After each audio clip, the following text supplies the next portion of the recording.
I love that. I love that you've been able to take the path to your career and be able to create this experiential. Like last time we were here, BMW was here, Yep. and they've got these experiential ways to sell. We're all, I want to say victims, or we're maybe participants in the experiment of marketing and experiential marketing sales, but we don't necessarily apply. I think it's a science. We don't apply these things to career and leadership development, and that's something that you've been able to do. Can we talk a little bit about, with your role here at the track, how you're doing that, and how other professionals, right, similarly, what steps can people that have been able to get to these positions take in order to similarly pave a path behind them? So I've got two jobs, and so I talk about them in separate ways.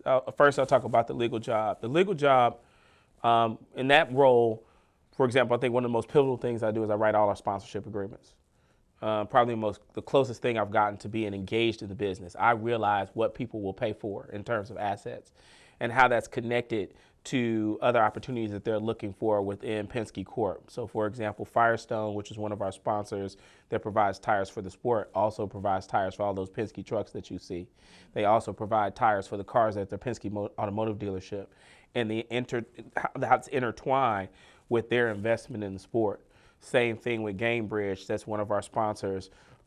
Every sponsor we have, Dex Imaging, which does printing, also their printers are located at a lot of the facilities. So seeing that mindset and seeing how that's intertwined and being able to take that information and take it back to organizations, whether it's my motorcycle club or take it to the Minority Lawyers Association, take that information back and educate them on this is how you leverage opportunities. This is how you build sponsorships. This is how you sell an event and you're not just relying on ticket sales, where the event is paid for before you even open the door, because now you know how to develop and maintain and provide assets and services that a sponsor would want, how to promote and develop that. So it's things like that that I learned, how to deal with problems that might occur. But again, on the legal side, somebody gets hurt, somebody falls, a tire goes over the grandstands, which happened at this race, and we ended up buying the woman another car. How to quickly and succinctly make sure your customers are happy and keep coming back. What the value of a dissatisfied customer is. They say every dissatisfied customer goes and tells 11 people, but every happy customer could go and tell 20, right? And so how do you do that? So that's valuable. On the diversity side, it's transformational. From what I felt when I came here in that first race and feeling like I was the only black person amongst 300,000 people, and the conversations I used to have where people used to call this white expo or the biggest Klan meeting in the state, or every comment, negative comment you could think of that basically said them white folks don't want you over there and don't want us over there, and almost made you afraid to come over here, to what it is now, where we set goals that 40% of our employees will be diverse. Our new employees will be diverse as defined by race, ethnicity, and gender. And we keep that number. We exceeded that number last year. We were at 44%. This year, as of today, I think we're at like 42%. So that has not only changed the dynamic of the sport, but our leadership here, where we have people who are in control and who are in command and who have decision-making ability, who are now people who look like our community. We set a goal in terms of procurement. First year, we were going to spend $1.6 million on MBEs and WBEs, minority-owned businesses and women-owned businesses. We ended up spending $3 million. This year, we set a goal of $2.6 million. We are already in excess of $3 million in the year. We're only in September. So we continue to grow there. That's providing opportunities for the people you want to come here. If you want people to work here, you want people to be fans, then you need to be able to spend your money with them. And that's putting our money where our mouth is in terms of reaching out to those big businesses that are owned by people in the community and saying, we want you and we want to spend money so you could be a part of the economic empire that is the Indianapolis Motor Speedway. We looked at the community and said, we've got a lot of people who've never been in this race. Kids, adults, seniors. Why don't we make a goal? We're going to invite 10,000 people to the race, at least. At least. We're going to make sure they have the experience. And we focused on schools. Charter schools, IPS, over 6,000 kids this year. have visited the track for different events, and not just come and sit in the stands. I'm talking about having a premium experience where we're exposing them to careers, taking them in the garage, exposing them to NXG, giving them a pipeline opportunity of success, reaching out to people who haven't come, who say, I've lived in this career community for 50 years and I've heard the cars and I've never been inside the track. Bringing them in and they say, I can't believe I missed out on this. Talking to people who are in business, who are working in organizations, who are black and brown, who have always been invited to the track by their bosses, by their CEOs, by their supervisors, and on those days said, I don't want to go to that. I don't want to go to that white folk stuff. Making a pivotal mistake. Why? Because here at the track, people are talking about business on practice days. They're making decisions about who's going to get a promotion. They're making decisions about who's going to be in the succession plan. So if you say you don't want to go to the happy place of your supervisor and your boss, then guess what? They're not going to think about you when they're happy. Right. So getting people to change that mindset so that now they come out and they go, I'm not the only one. And it's a lot of folks out here.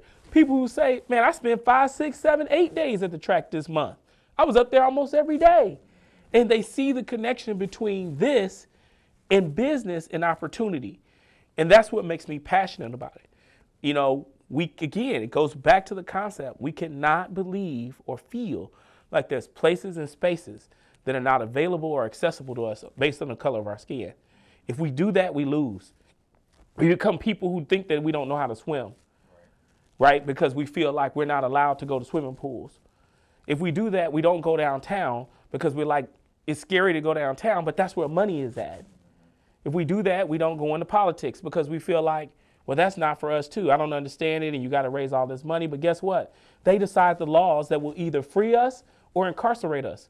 We cannot have places and spaces, even this track, where we don't feel like we're wanted or we belong or that we can't run it or be in charge of it or succeed at it.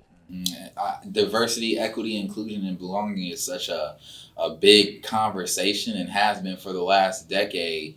But I think the real application of it does lie within what you just said of inviting people to participate. You can't just attempt to place one person in a role and think that that's enough. Absolutely right? not. You have to actually create programming to, like you said, expose people to what's possible. Absolutely. You look at, one of our greatest stories, we started 2 race teams called Force Indy. These teams were designed not only to give us drivers of color, but to also create opportunities from engineering, marketing, the entire expanse for people of color to get into the sport because it was so hard. People said we can't find you. I don't know why it's so hard to find qualified and talented people of color, but that was the knock. So we said, okay, well, fine. Roger said, let's create teams. And we're going to create a pathway, and we're going to show through these teams the talent that exists. And the first driver that Rod Reed, who was the co-principal of that team with Roger Pensy, recruited was a guy named Miles Rowe. Had never raced a full season of anything because he couldn't afford it. His parents couldn't afford to let him do it. He was actually about to go to college.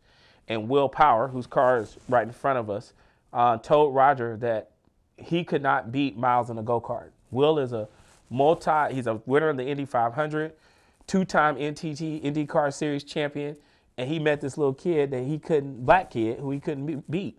And Roger said, we're going to put him in the car. I don't know if he's going to put it in the wall or what he's going to do. First year he competed, he became the first African-American driver, and Rob became the first owner to win an IndyCar Series sanctioned event at the lowest. Second year, he came in second in USF Pro 2000. This year, he is, as of this past weekend, the first African-American to win an open wheel series championship. He is a champion. Nice. 3 years in. Just proof of what can happen if you're given an opportunity and given a chance, and then you make the most of it. And he's motivating for me. He's motivating for everybody. His spirit, he tells me I motivate him. I'm like, you motivate me. What you're doing is absolutely incredible. And he's going to continue. Next year, he's going to rise, and he's going to race in our Indy Next series. He's already been announced that he's going to be an Indy Next driver in Force Indy. Because of getting that opportunity, that exposure, this was an intentional effort. So when people push back on the concept, I point to people like Miles Rowe, but I also point to people like Kristen Wheaton, who's our head of HR, who's an African-American sister who runs this place in terms of all of our human resources.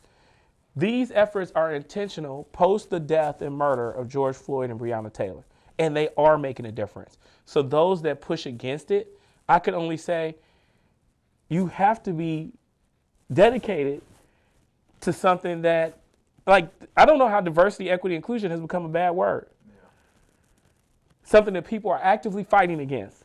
At the same time that you say that you don't want more social welfare programs, at the same time that you say you don't want more people on the welfare rolls, and you want people to strive and obtain and climb, you push against organizations and companies that are trying to create pathways and an acknowledgement that those pathways have not existed by the mere virtue of the statistics that exist within their company to create a diverse environment so people don't have to be on welfare. They don't have to be on social services programs. They can economically take care of themselves and raise their children and create generational wealth. You can't have it both ways. And so, I wonder, are you serious when you say you want us to be successful? You want to change. You want to decrease the murder rate. You want to help people with mental health. People tend to be a little bit more mentally helpful, have a little better mental health when they actually can feed themselves and have a home. And so, those are the things that drive me, and I am passionate about it. And I hope that everybody in their space, everybody has a space and a place where they can do something. They have a position, they have a voice, you have a budget. If it's something that's small, we created a diverse leadership and motorsports program where we go out and we recruit 8 to 10 diverse interns, students of color, and we bring them in paid, and we put them in different departments to give them that work experience. But then I partner with the Pacers, the Colts, the Indians, the NCAA, Lucas Oil. We take those kids to those environments and we meet with the executives of all those organizations and their executives of color. We have lunch and learns with diverse executives across motorsports. But then in addition to that, we have what's called a soft skills session where we chop it up with them one-on-one about the things that will help you succeed in corporate America and the things that may lead to your failure and how to overcome them.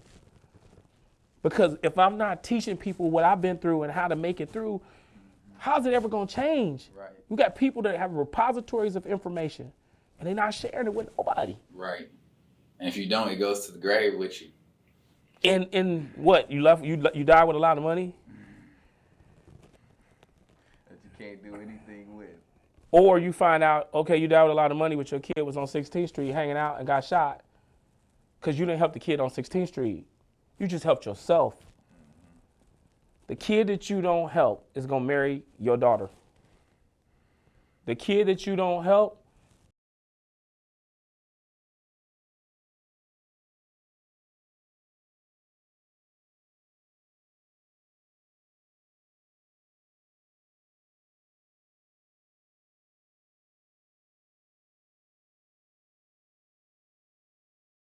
especially in some place with Indianapolis, where everybody knows everybody. Right. And we all bumping into each other. So have you created enough good and done enough good so that when somebody bumps into your child, they bumping into them with something positive? Right. Or are you just going to work and coming home every day and going on your little cruises and sitting in your little 4,000 square foot house saying, I'm cool, that's somebody else's problem. Right. Okay. I don't believe that. Yeah, 100%. We're all producers or consumers, and you will only produce some measure of what you consume, and so learning to be a propagator of positivity and to push those positive,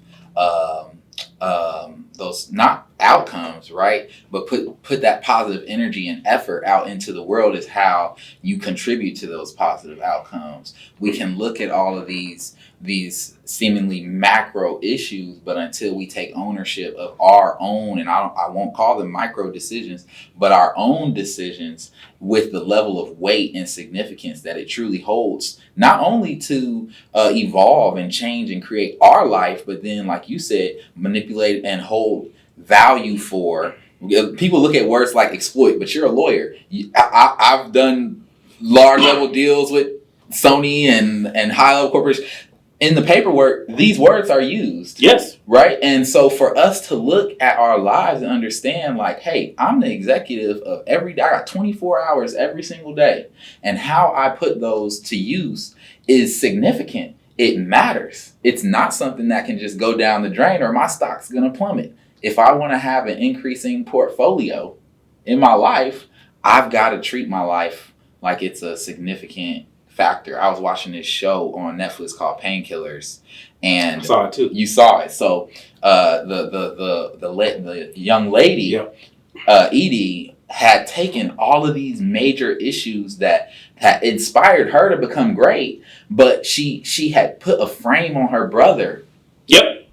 That he wasn't in control of, but it was everything she knew, to the point where she wasn't even reading his letters. Yep. Right. I think that's a crystal clear picture on what we have to do if we want to change the world. We really do have to look at the people next to us and do what we can.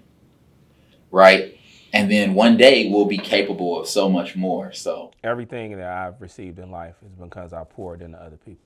Jimmie, do you have any last words for us? I definitely appreciate you so much for your time today. Hey, I'm proud of you. I'm proud of the team, proud of Greg. Thank you for giving me this opportunity to shine a light on some of the things we're doing here. But more importantly, just continue to advocate for people who have good positions of power, positions of leadership, to share that. To not hold on to it and hide it, realize it's a diamond that you need to shine on the world. People don't know. If you know about a program like NXG, or you know about a program like Center for Leadership Development, or you know about these programs that like the 100 Black Men Battalion, why are you not going out and shouting it from the mountaintops? If you know that there's scholarship dollars out there, why are there people in your family that you criticize for how they raise their kids, but you don't take the time to take their kids to these programs? Every opportunity, you have somebody at your job who's a person who you see is failing, but you whisper about them in your office. But have you taken them to lunch or breakfast to explain to them how they can do better, to help save them? You got friends who you know are about to lose their job or have lost their job. Have you reached out to them to connect with them to try to see if you can help them get the next job? But if it happened to you, you're calling me. So I appreciate this opportunity to shed light on that and to truthfully inspire somebody. Everybody needs to use what they got to help get us out of this. And it's urgent. And if we did, I'm telling you, we could be transformative. We could literally change the world. Facts. I hope you guys take that energy, put it in a piston, and smoke it. Opportunity is all about oscillation. Stay positive. I appreciate y'all for tuning into the show. Appreciate our fellows for being here on the show. Maybe we can have us some titles or something running down right here with their names. Appreciate you guys for tapping in. This is Serial CEO. We're signing out.